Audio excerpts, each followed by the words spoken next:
Coming up next on Secrets of the Dead, 1789. With London's jails overflowing, destitute female convicts are banished to parts beyond the seas. But these resourceful women turned exile into opportunity. The ships were turned into floating brothels. They were in a given situation and they made the best of it. Uncover the true story of modern Australia's founding mothers.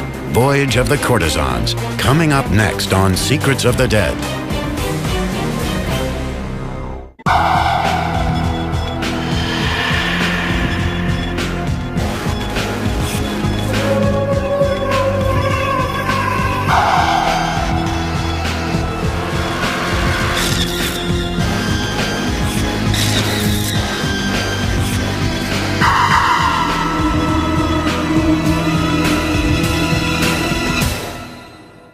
Secrets of the Dead was made possible by contributions to your PBS station from viewers like you. Thank you.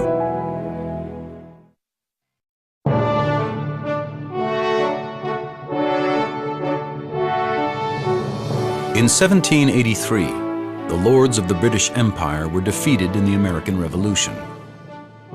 With the loss of their prized colonies, they also lost their favorite criminal dumping ground. Since 1718, more than 50,000 convicts had been carted off to the New World. America was no longer an option, so the British set up an alternative penal settlement on the far side of the world, Australia. Within days of their arrival, the settlers were battling disease and starvation. But help would come from a most unlikely quarter. A motley collection of bawdy women. These street girls, shoplifters, and con artists would breathe life into the dying colony.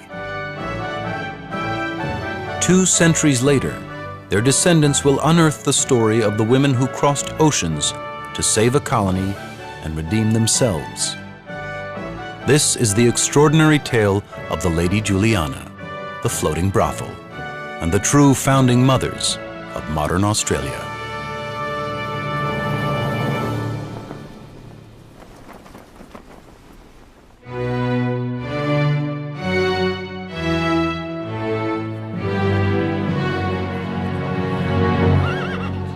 London in 1788 was a sprawling metropolis of over 800,000 people. Stunning, shocking, stinking, the city teemed with life and teemed with sin.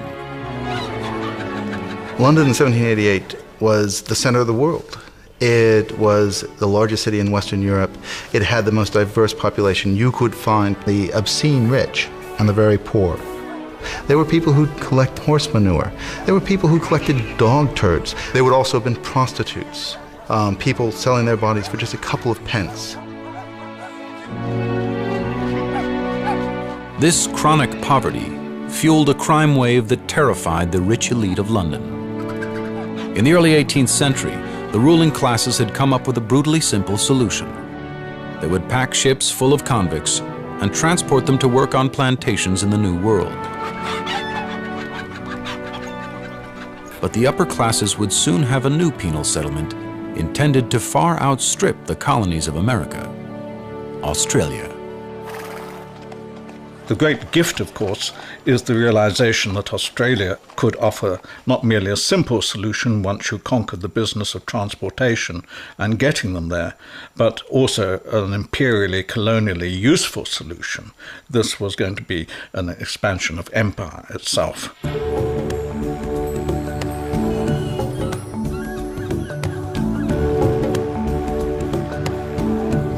Today, the tiny colonial outpost has grown up into a global success story. Sydney, Australia's star city, boasts one of the highest standards of living in the world. But it was built by convicts. I've always known I had a convict in my family tree. My grandmother and my great aunt did a little bit of research a few years ago. We knew that we had Mary Wade, who was a convict, but we didn't really know a great deal about her or why she came over. Megan Benson's ancestor, Mary Wade, arrived on a convict ship known as the Lady Juliana on June 3, 1790. She first set foot in Sydney at the very same spot where Megan arrives for work each morning. Megan has never given much thought to what her ancestor was doing aboard a prison ship, but she can now find out. The old court records of convicts tried in London and transported to Australia are accessible online. Given name, Mary. Here we go. Mary Wade, defendant, theft with violence, highway robbery, 14th of January 1789. So court to Mary Wade. Okay, so this is actually, oh wow, this is really quite exciting. This is Mary Wade actually talking on the record in the court. So how old are you? Going on 11. She's so young. She's only a baby. She's only 11. Mary Wade and Jane Whiting were indicted for feloniously assaulting Mary Phillips and putting her in fear. The victim of this felonious assault was also only a little girl, 8-year-old Mary Phillips. She was sent to the public wash house to fill up a bottle of water when she was spotted by 2 street urchins, Mary Wade and her accomplice, Jane Whiting.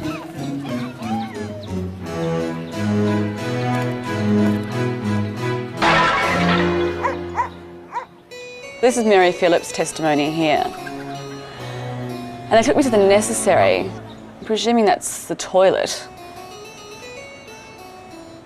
And the little girl, Mary Wade, pulled off my clothes and bid me not to cry.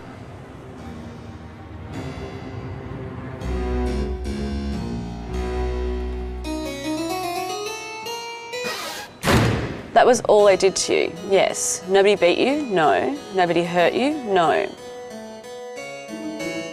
Mary Phillips was left in the dark, while the 2 scamps ran off and pawned her clothes for 18 pence.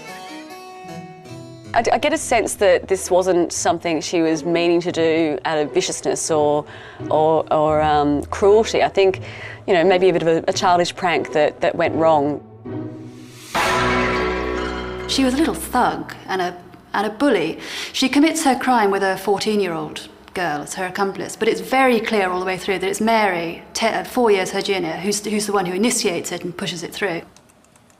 So, court to jury. This is obviously where the judge is summarising the case for the jury. Various circumstances of such a child falling into the hands of 2 strangers, young as they are, standing over and stripping her, does seem to me to be equivalent to holding a pistol to the breast of a grown person. That's a bit harsh. Therefore, I cannot state it to be anything less than robbery. The consequences of that is that they must answer it with their lives. Wow. He's sentencing her to death for a childish prank. That's full on.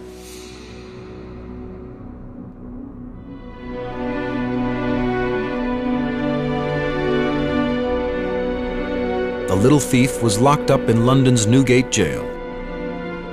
There she joined hundreds of other prisoners awaiting the gallows. The British government was getting tough on crime.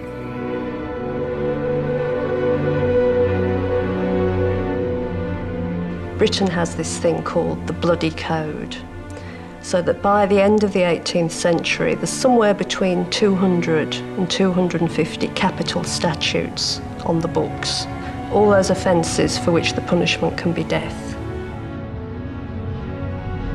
The jails were packed, but not everyone was awaiting execution. Over the last 65 years, the British government had transported 50,000 criminals to work as slave laborers in America. Officials knew full well that as many as half would die in the fields of Virginia, Maryland, and New England before they had served out their sentences. But in 1783, when America won her independence, the British had nowhere to dispose of their convicts. The loss of the American colonies, of course, is a very critical moment in the history of transportation and punishment generally. It's no longer possible to shove the convict over to the New World. They're not admitted anymore. They have to be kept in prisons. Prisons are swelling, crowded.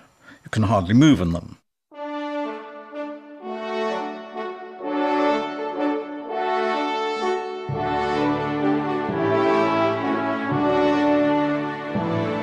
The officials of the British government were haunted by the danger of prison riots and by the fear that an outbreak of disease from the jails might infect the general public.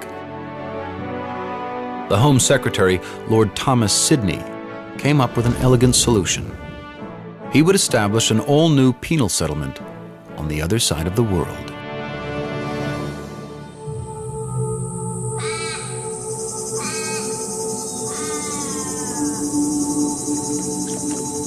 On the 26th of January, 1788, the Home Secretary's envoy, Captain Arthur Phillip, arrived in Sydney Cove with a fleet of 11 ships.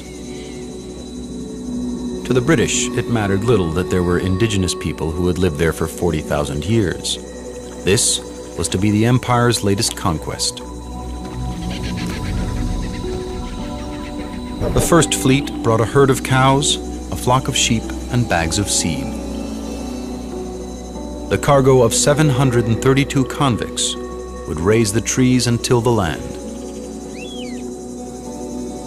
On modern Australia's first day, the new settlers had no idea their tiny outpost would one day become a nation.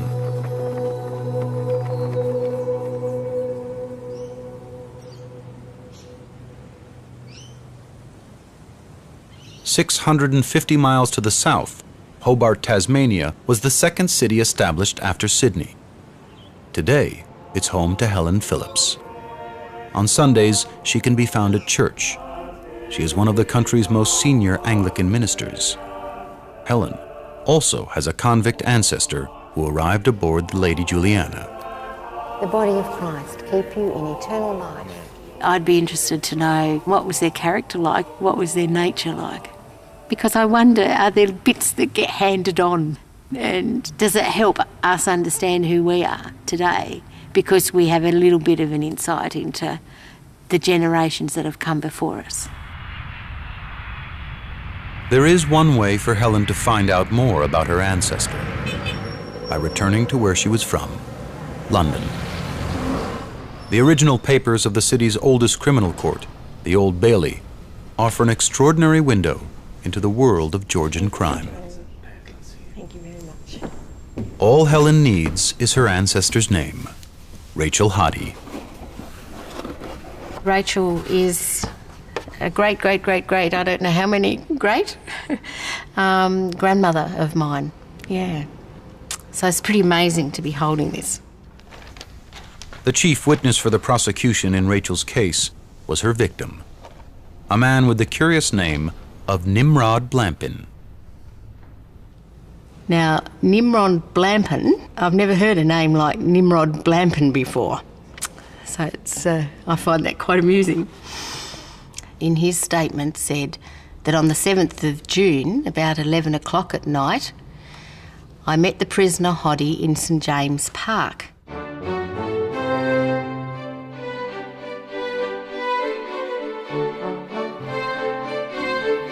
St. James Park, the park the Queen can today see from her window, was once one giant whore's cruising ground. By night, rich men would come from the mansions and taverns of London's fashionable West End to find themselves a woman. It was here on the 7th of June, 1788, that Nimrod Blampin met Helen's ancestor, a mischievous 19-year-old prostitute named Rachel Hoddy. Now the judges asked him a question. You were very drunk, I suppose. I was not sober, nor was not very drunk. I went home with Hoddy. Sounds like he still is a little bit drunk.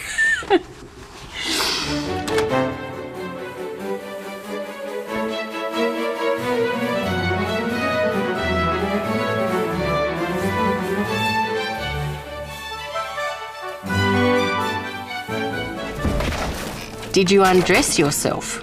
Yes, I put my breeches under my head and my shoes and buckles and hat under the bed.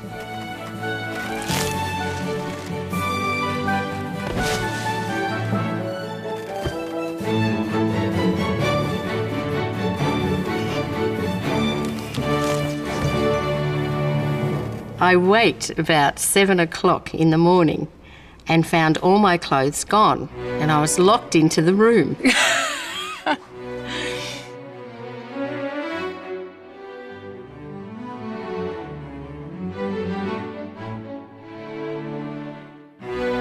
I could not tell what to do. I would have jumped out of the window, but I could not get down.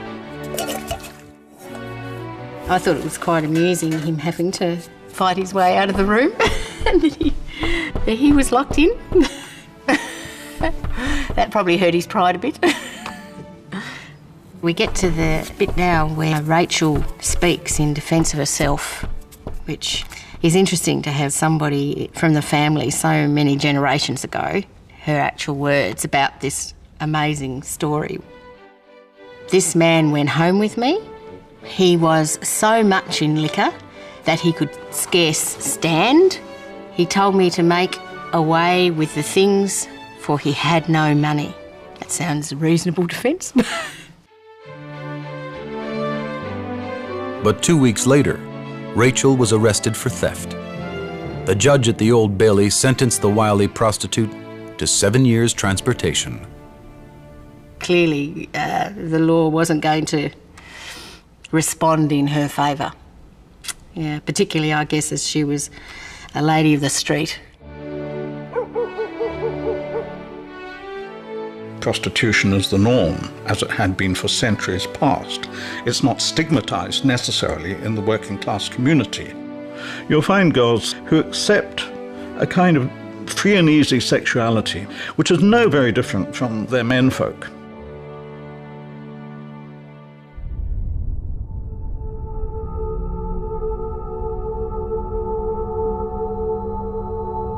Over 13,000 miles away from London, life for the settlers was anything but easy.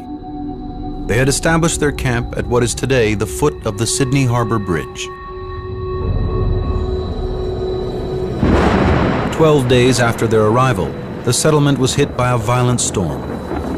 The tents were filled with the sick, patients suffering from scurvy and dysentery. And the moral health of the settlement was also about to fail. Lashed by the rain, the few convict women brought from England were offloaded for their first night on land. 242 women in a camp of over 1,100 men. On the banks of the harbor, the men ravaged the women in a frenzy. Whether this was a scene of mutual debauchery or mass rape is unclear, but it compelled Governor Phillip to write an urgent dispatch to be sent on the first ship back to England. The struggling settlement needed food and skilled labor. But to save it from depravity, the sending out of more women was absolutely necessary. I think one of the important connections between these fears about men's sexual energies left to their own devices and the need to import more women is the assumption that families, that good family life is essential as a basis for a future civilization. I mean, it is not ultimately just women to serve as prostitutes that they want women to come. You know, that a colony to progress into a civilization must be founded on family life.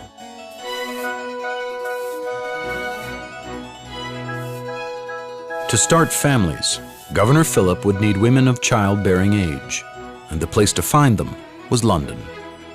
27-year-old maidservant Rachel Turner was young and hard-working, everything the governor of a colony could want in a woman. She had been working for candlemaker Cleophas Comer and his pregnant wife Rebecca for 6 months and had an impeccable reputation.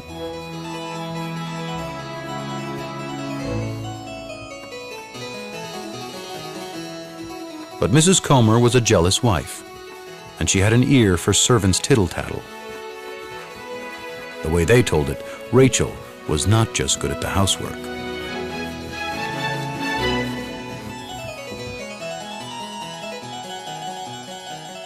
Mrs. Comer was livid. She raided Rachel's room and allegedly found 2 of her best butter boats hidden in the maid's box of personal possessions. Rachel was arrested, convicted, and sentenced to 7 years transportation.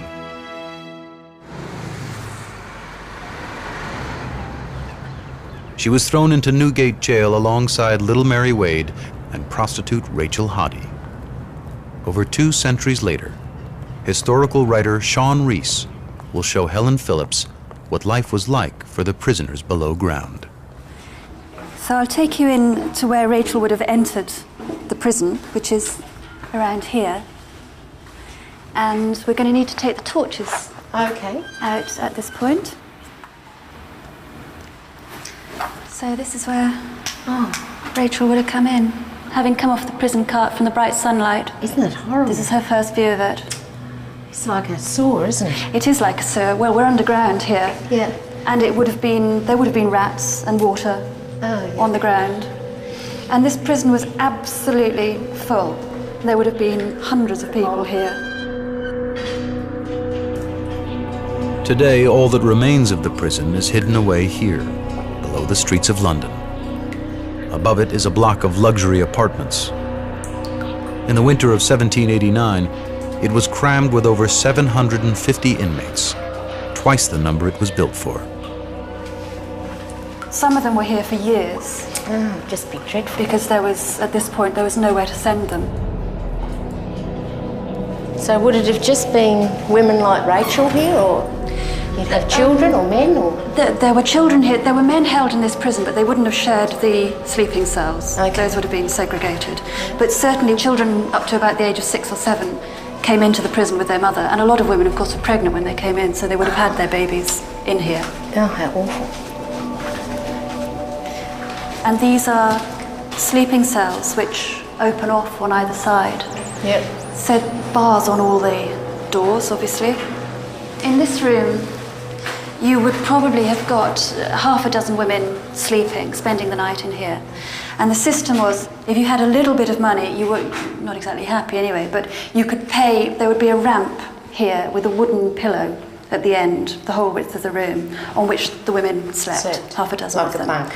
But you had to pay for that, and you had to pay to rent a blanket. And if you didn't have enough money to pay to be on this ramp without a blanket, then you slept down here on the floor.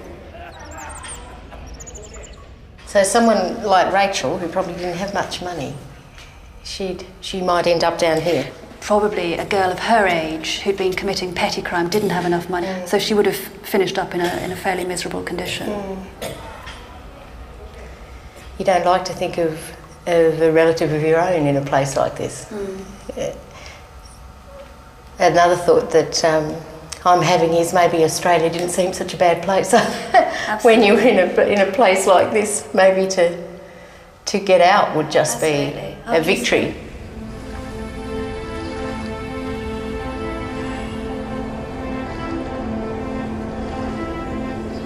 In March of 1789, dramatic news reached London. The first of the ships to return from Sydney sailed up the Thames after a 10-month voyage.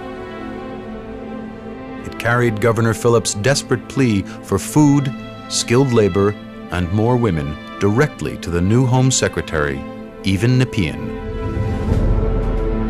Nepean's response was a defining moment in the foundation of modern Australia. Condemned women like Rachel Hoddy and Rachel Turner were rounded up. An all-female transport ship was commissioned to send women out to the settlement to bring stability and to start families. The ship was called the Lady Juliana. From this day on, Sydney would no longer be just a prison. It would be transformed into a colony with a future. Nepean also wrote a set of instructions that has only recently been unearthed. The service of the unfortunate women on board the Lady Juliana will be transferred to you. Upon their landing, you will promote a matrimonial connection between the unmarried people, a measure which must lead to the improvement of their morals and is indispensably necessary for securing the general peace and happiness of the settlement. In its hull, the Lady Juliana could hold approximately 225 convict women, but filling it would not be easy. Though there were 150 women in Newgate Jail, not all were deemed appropriate for the voyage. The government wanted good, solid breeding stock. Officials scoured the country jails. In the county of Devon, One of the women they found fit the bill exactly. Her name was Anne Marsh.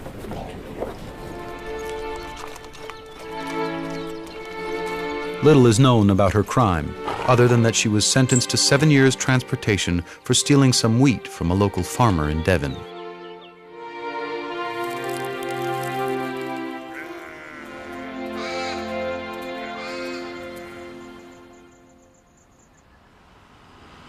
Five hours' drive west of Sydney is a 4,500-acre farm.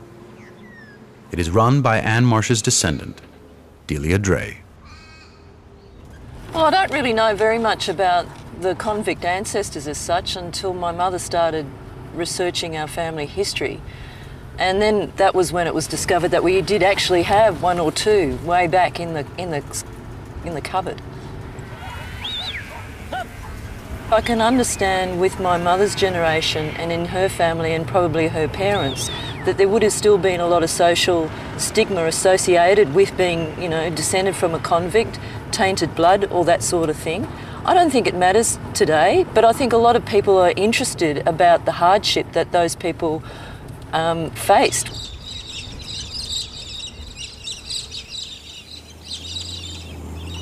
The manifest of the Lady Juliana, compiled in 1789, still exists in the State Library in Sydney. Delia has requested a copy.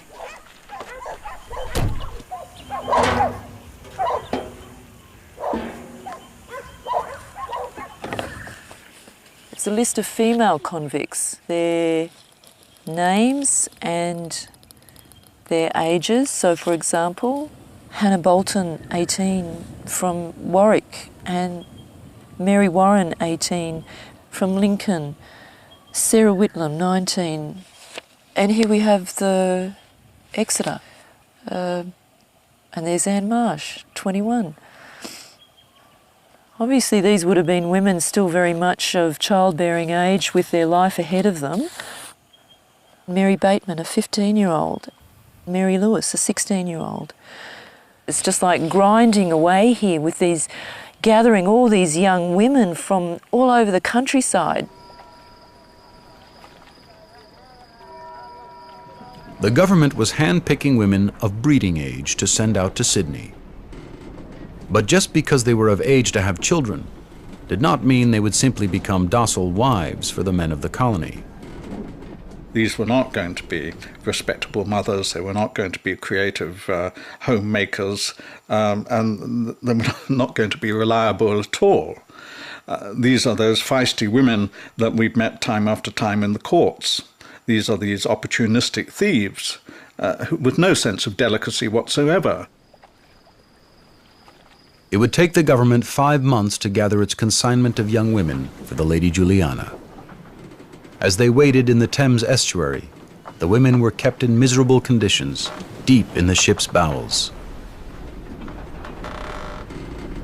The orlop deck is directly above the bilge, and the bilge is the very bottommost part of the ship, and it's the drain of the ship where all the water and the detritus and the crap ends up. Stuff from the kit from the galley, dead rats, dead cats, bits of old rotting fabric, all the nastiness of the ship would find its way right down to the bottom and stay there because it was almost impossible to clean the bilge out.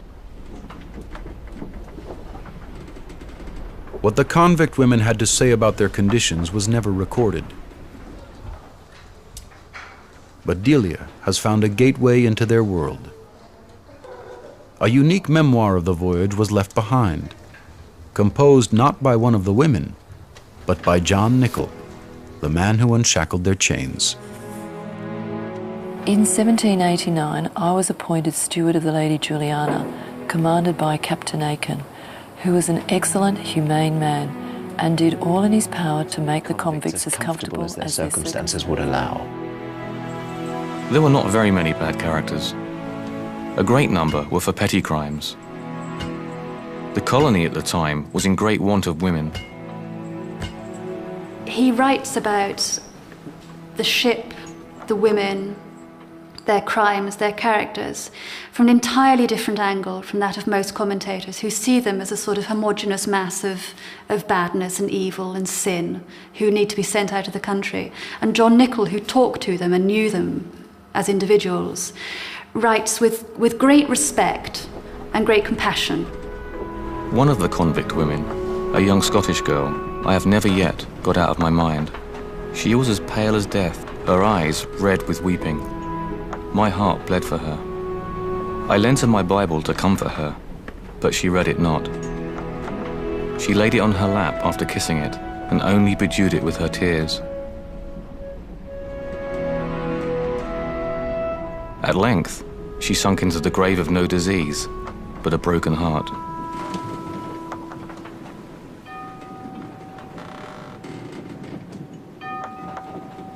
The death of the young Scottish girl left a vacancy on the ship.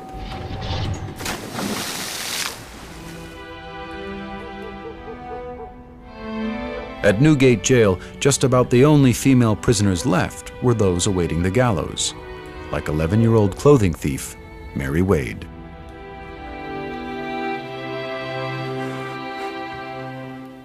Over 2 centuries later in Sydney, Megan Benson has been combing the archives trying to discover what happened to her ancestor. Fortunately for Megan, one of the world's most valuable historic records, the London Times newspaper, holds the clue.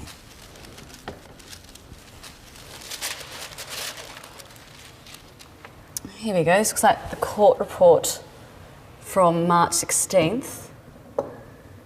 The following were reprieved during His Majesty's pleasure: Margaret Allen, John Shirley, and here we go, Jane Whiting and Mary Wade for robbing Mary Phillip of a frock. There you go. So her sentence was obviously reprieved. But I wonder why it was changed. I have absolutely no idea. On the next page of the same paper, Megan learns how little Mary's life had been determined by the most powerful man in the country. Celebration of His Majesty's recovery.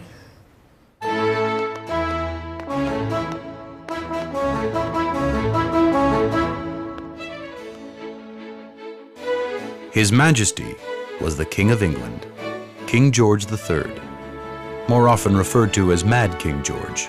It's believed he suffered from a hereditary mental disorder known as porphyria. Porphyria. George III's illness, gathered from authentic sources, he suffered from pain in the head and face, became oversensitive, so he could not bear the touch of clothes or bedding. When attacks became more severe, the brain was involved, leading to giddiness, mounting agitation, excitement, delirium, rigours, stupor and convulsions.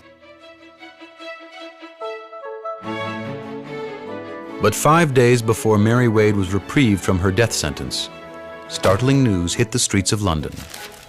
The King had officially recovered.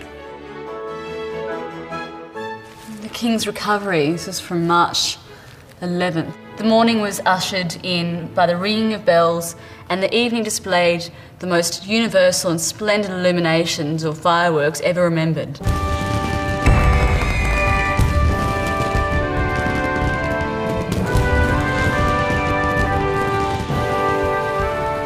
In the spirit of national celebration, women awaiting death were pardoned by the King. Their sentence commuted to transportation. Mary Wade could now be sent out to Sydney Cove. In a few years' time, she would be a woman of childbearing age for the men of the colony.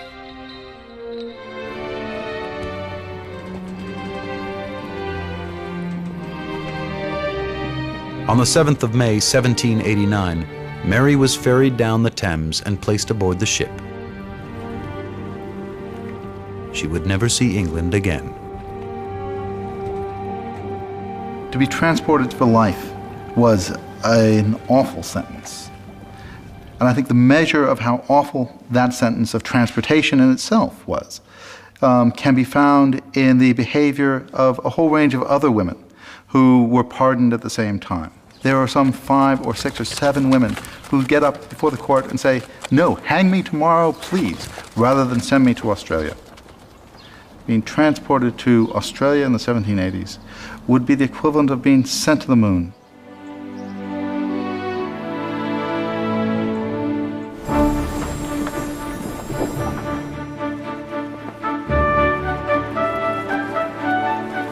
It had taken 5 months to fill the Lady Juliana with her cargo of women. Finally, on July 29, 1789, the ship left the shores of England and headed south.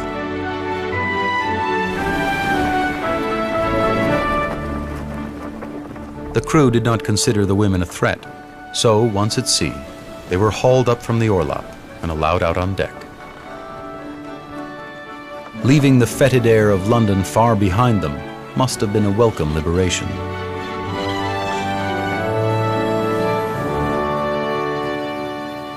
I think that it must have been fantastic. For women who'd been in jail for several years, it must have been wonderful for them. You've got fresh air, you don't have to do any work in order to get your food. There's food, drink and clothes supplied by the government.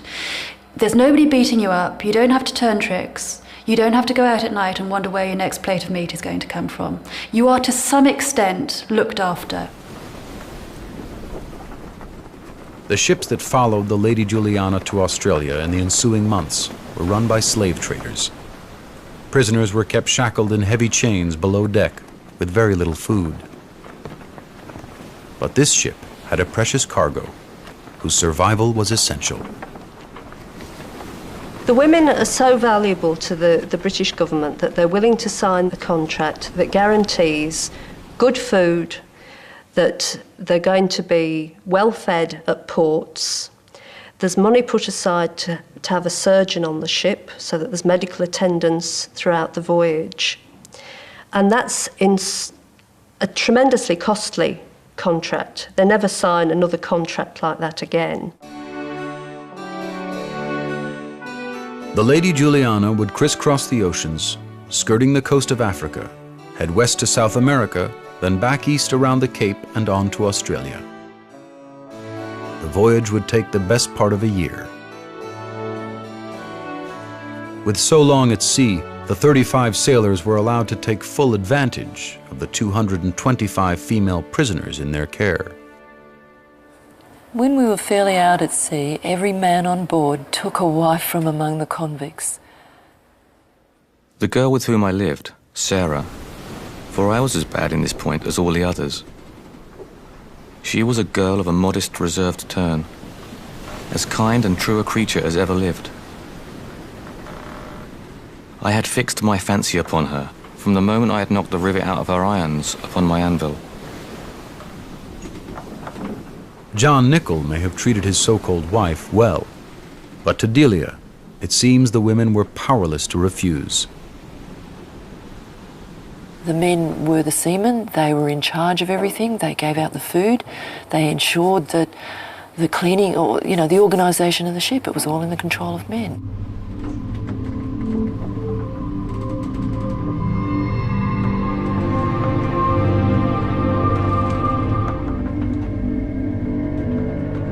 Delia's ancestor, Anne Marsh, was the next to be selected as a wife. She was taken by the ship's surgeon, Richard Alley.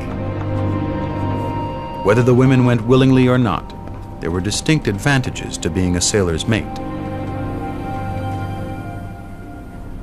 They'd get better food, they'd get better treatment, they'd have a nicer time on the voyage. And maybe some of them fancied these men. We're talking about women who, most of them are between 18 and 25. The men are of a similar age. They're there for 12 months together, some of them more than 12 months. I think it would be very surprising if relationships didn't grow up between them. Better relations between the convicts and the crew bought the women the run of the ship, as well as a new commercial role. The ship's agent had them sewing shirts to sell in the colony. But one woman would teach Rachel Hoddy, Rachel Turner, and the others how to run a business of their own. Her name was Mrs. Elizabeth Barnsley.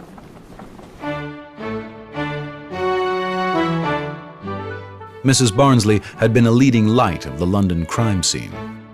Decked out in the finest of dresses and brandishing 10-pound notes, the enterprising shoplifter had conned her way into the very best of London's designer stores. Sadly for her, she got caught.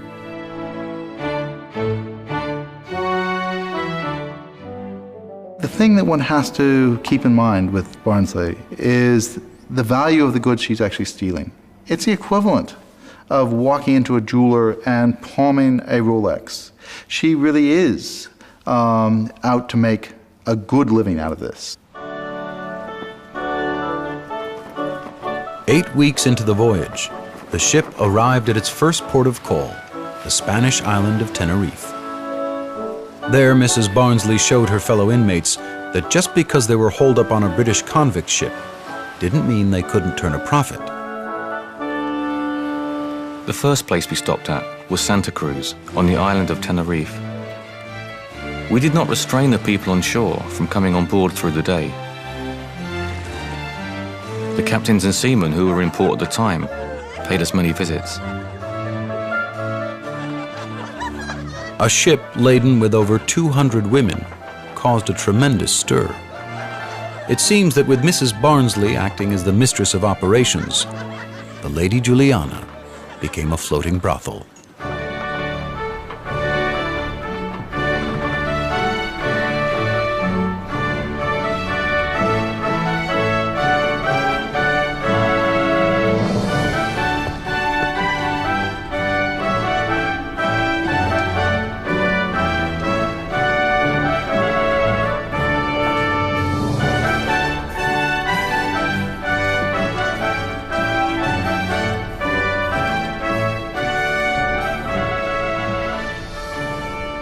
There's absolutely no reason to be astonished that the ships were turned into floating brothels. Why shouldn't they be? Sex is a way of life, like eating, drinking, living. It's not demarcated as a form of prostitution. It's not labelled in the sense that we polite middle-class people tend to label that kind of behaviour from that day to this. In the underworld, in the underclasses and the poor, sex is a way of life just as convincingly as thieving is.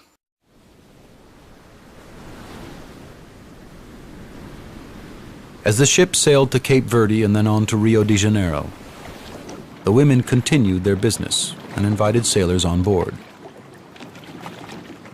At these great trading ports, fruit, vegetables, and fresh produce were in plentiful supply.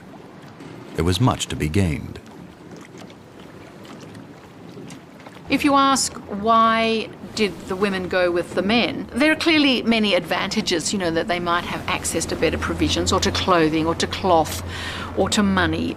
I think that in thinking about this, we shouldn't assume that women were either stupid or passive or immoral, that we need to look at their situation and to see them primarily as rational opportunists.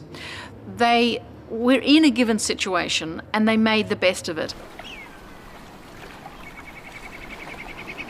Back at home in Tasmania, Anglican minister Helen Phillips knows that as a prostitute, her ancestor Rachel Hoddy was doubtlessly involved. Bits of me wish that she wouldn't have to live in that way, because I think it demeans people. But it was a different world there. Maybe, they got a roast dinner that day or something. I don't know. Maybe there are little stories of the women tucking away little special things under their mattresses and sewing them into the lining of their clothing and so on. And maybe Rachel saw that as a way that would set her up in a better position when she arrived in this strange land she was coming to.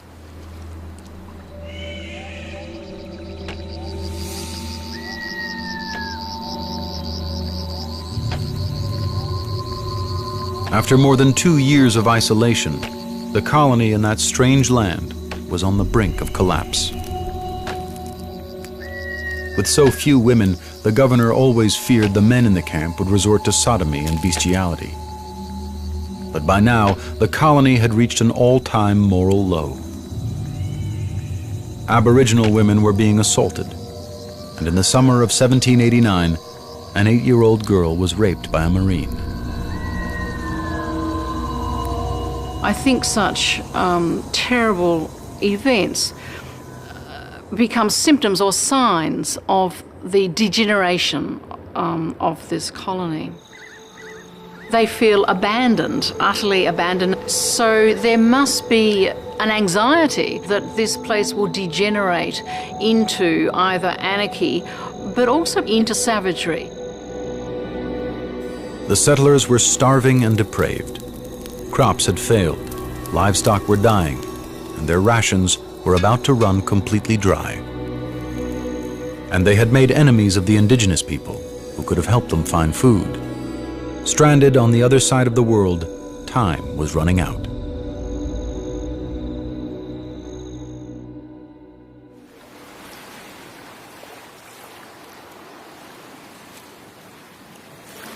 June 3rd, 1790 began like any other day.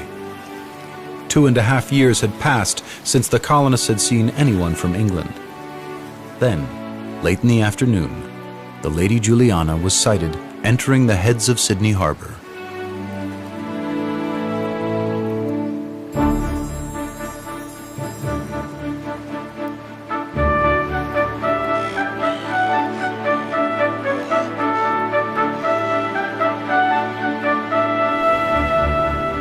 The ship had been at sea for over 10 months, yet only 5 of the convicts had died en route.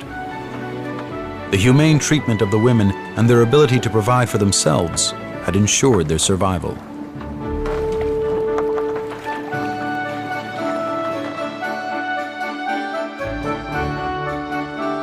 The starving colonists raced to greet the ship, convinced it was full of life-saving supplies.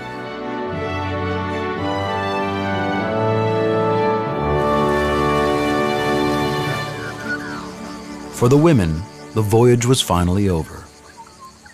Now they faced the uncertain reality of serving out their sentences in the world's most remote penal settlement. Anne Marsh faced an especially difficult challenge. She was pregnant with the child of the ship's surgeon. 7 other babies had been born on the ship.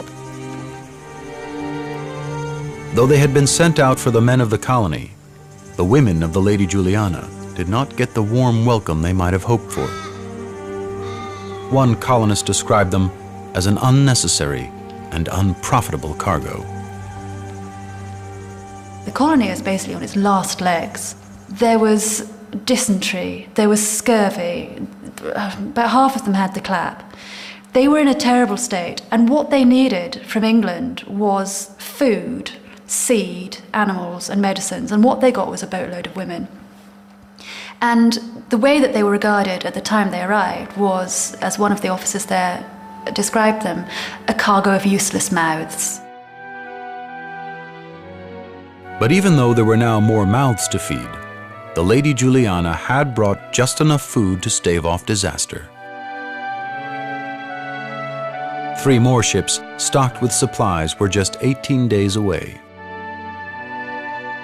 The colony had been saved in the nick of time. This is the beginning of that injection that is going to see the colony go from being something that could have disappeared into nothingness to being the world we have today. They represent hope. It's a new influx of people. It's the reaffirmation that the colony has not been forgotten. It's the promise that life is going to get better.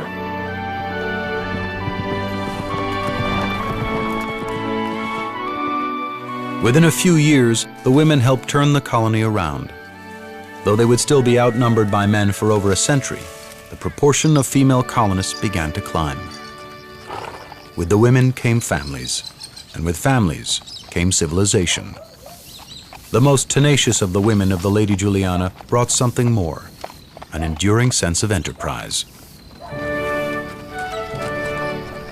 Rachel Hoddy, the mischievous prostitute, married another convict, Isaac Williams, and bore 6 children.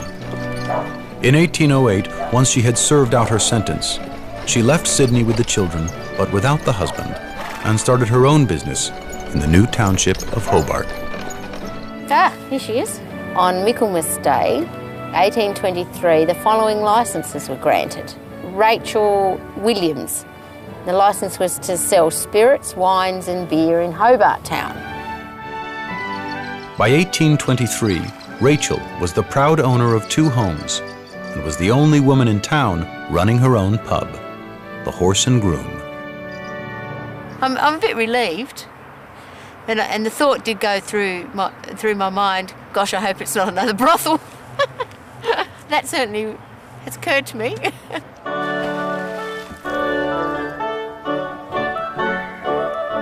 Anne Marsh ran a pub, a bakery, a butcher shop, and a general store. She also started the Parramatta Riverboat service, which still runs today. In 1811, she wrote to the governor of the colony asking for a man.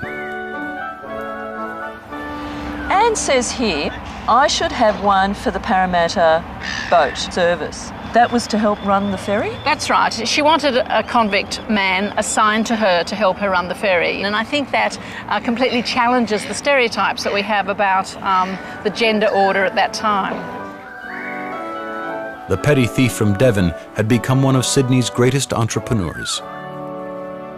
She's a family woman. She's a proprietor and has been for many years. I mean, what more could she do? I hope she got a man. Yes.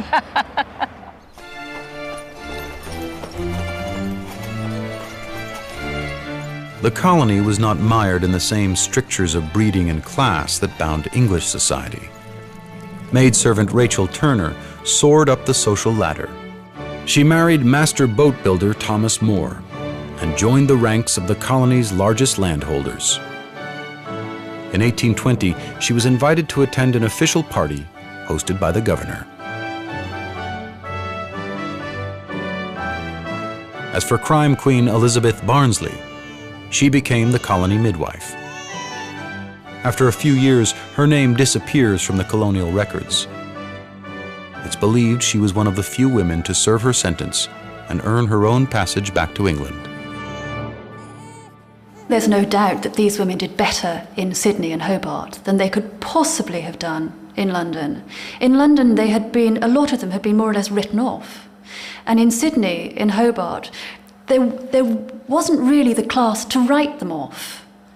It was the convicts themselves who had to supply the energy, who had to be the motor of the colony. Some women never escaped poverty to prosper in the colony, but most contributed to Australia in a far more significant way, and none more than little street urchin Mary Wade. There is one final mention of Megan Benson's ancestor, tucked away in a local newspaper, dated 1859. We can see that she suddenly died at her son's residence, and it says that she was 87. And then in the obituary, it talks here in terms of her producing one of the largest families in the world. In fact, what's really amazing is that in her own lifetime, she produced 5 generations of children.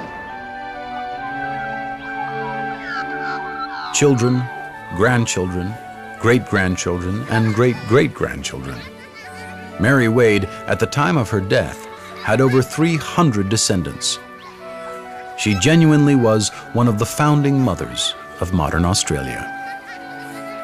It's really interesting to read here in the death notice that the deceased was highly, it's really difficult to read, esteemed, as well as being widely known and respected.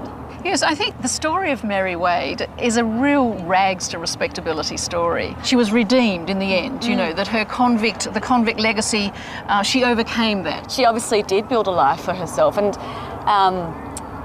I guess, I'm getting a bit emotional, but it reflects what a lot of the women in the family were like. My grandmother, my great aunt, how strong they were, but that possibly comes from her in terms of her strength and her ability to get on and do things.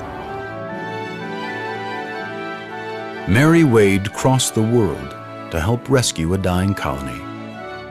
But she and the other women of the Lady Juliana gave Sydney and the nation of Australia something much more. They gave it a future.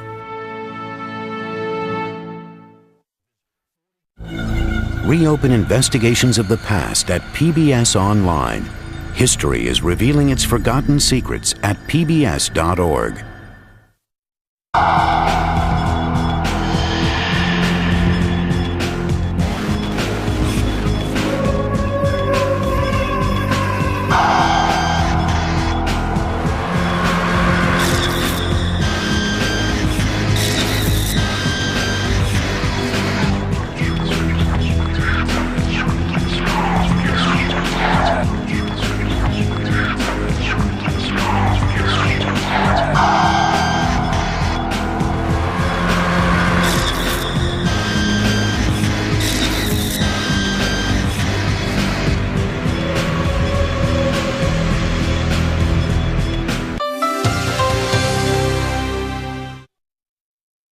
Secrets of the Dead was made possible by contributions to your PBS station from viewers like you.